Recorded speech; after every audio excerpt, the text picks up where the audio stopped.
Sourate 113, la fente, El-Falaq, pré-égérienne. Bismillahir-Rahmanir-Rahim. Au nom de Dieu, le très miséricordieux, le tout miséricordieux. Qul a'udhu bi rabbil falaq. Dis, je cherche protection auprès du Seigneur de la fente, Min sharri ma khalaq.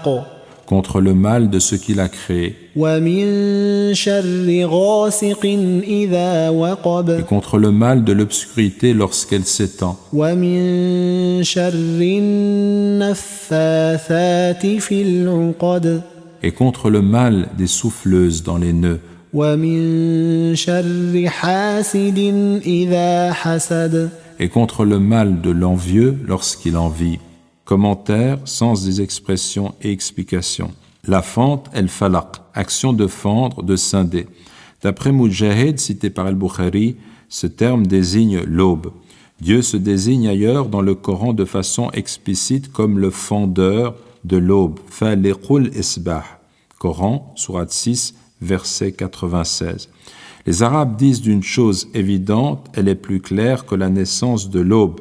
Abiyanu min falaq as-subh, rapporté par Al-Bukhari et At-Tabari. À noter cependant que ce passage est précédé du verset suivant. Dieu est certes le fondeur de la graine et du noyau. Faliqul habbi wan nawa. Coran, sourate 6, verset 95. On peut donc comprendre le terme de façon générale, d'où notre traduction la fente, plutôt que la naissance de l'aube.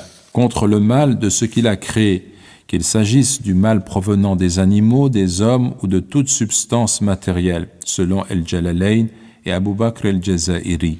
Dieu a ordonné à son messager, sallallahu alayhi wa sallam, de lui demander sa protection contre le mal de toute chose, car tout ce qui n'est pas Dieu, c'est précisément ce qu'il a créé, selon At-Tabari. Rappelons que même les éléments les plus utiles deviennent nuisibles si l'on en fait un usage excessif ou mauvais.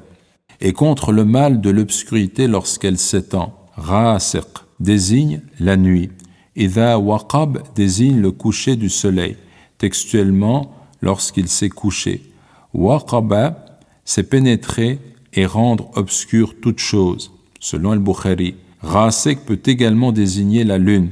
Aïcha, que Dieu soit satisfait d'elle, rapporte que le prophète sallallahu alayhi wa sallam regarda la lune et dit « Ô Aïcha, cherche protection auprès de Dieu contre le mal de celle-ci. Celle-ci, c'est vraiment le rasiq quand il s'étend. » Hadith rapporté par At-Tirmidhi qui le considérait d'excellente authenticité. Sahih. Notons que ce n'est pas la nuit ou la lune qui sont visés directement par ce verset, mais plutôt, et Dieu seul sait ce qu'il en est, le fait que c'est dans l'obscurité que se déploie le mal et la corruption, que ce soit sous forme de morsures d'animaux venimeux, de vol, de brigandage ou de dépravation. Alors le danger est plus grand pour l'homme du fait de l'absence de visibilité. Des souffleuses dans les nœuds, an-naffathat, forme renforcée de nafithat, les femmes qui s'adonnent à la sorcellerie en soufflant dans ce qu'elles ont noué. Dans son commentaire, Abu Bakr Jabir el-Jazairi donne en note le hadith suivant.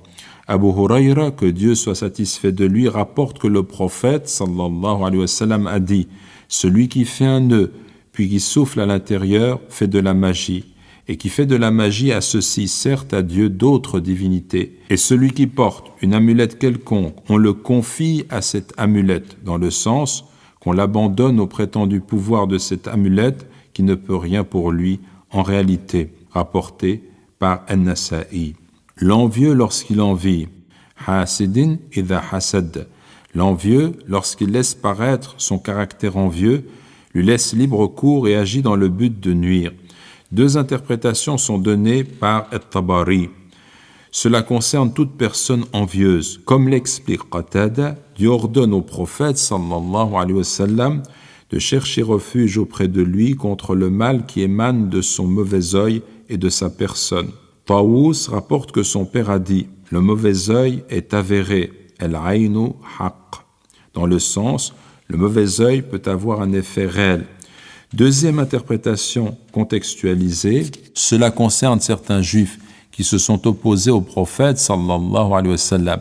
Ibn Zayd affirma Il s'agit des Juifs. Rien ne les a empêchés d'adhérer à la foi, sinon l'envie. Rapporté par At-Tabari. Il a été rapporté ainsi que le Juif Labid et ses filles pratiquaient la magie contre le messager de Dieu, sallallahu alayhi wa sallam, selon Al-Jalalayn. Quelques enseignements.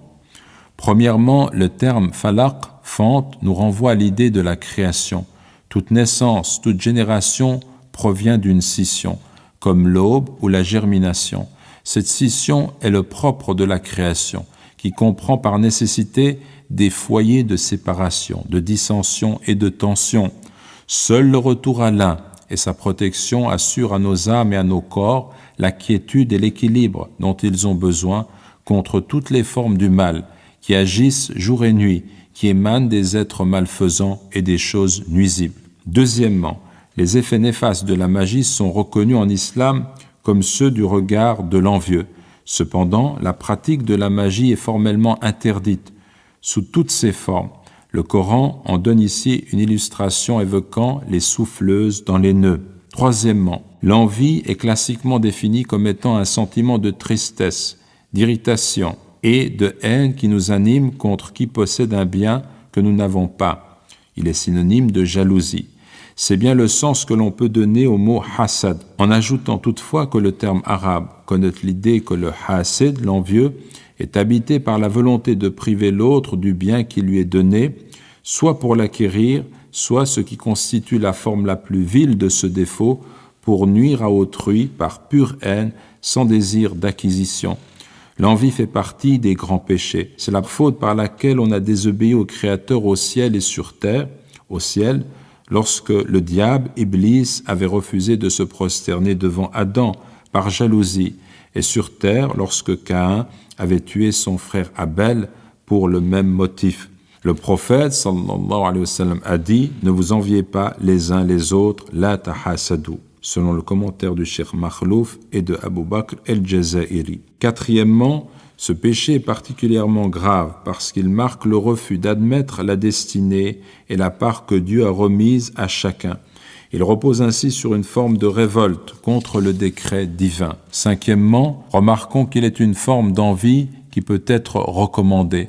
Hasad est alors synonyme de ribta. Lorsque, observant chez autrui des avantages que nous n'avons pas, nous concevons le désir de les acquérir pour nous-mêmes sans la volonté d'en priver l'autre. En ce sens, le prophète a dit, sallallahu alayhi wa sallam, l'envie n'est permise, la hasad, que dans deux cas.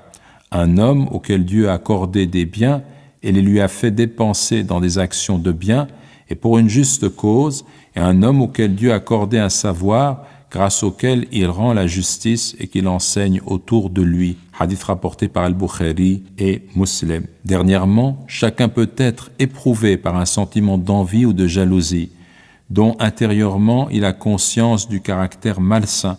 Il doit alors réprimer ce sentiment et s'interdire de lui laisser libre cours. Il doit en conjurer la cause en se rappelant que les avantages dont nous disposons les uns sur les autres sont une expression de la volonté divine, qu'il ne faut en aucun cas remettre en question. Il doit aussi en conjurer les effets, en s'écartant si nécessaire des intérêts de la personne qui l'envie.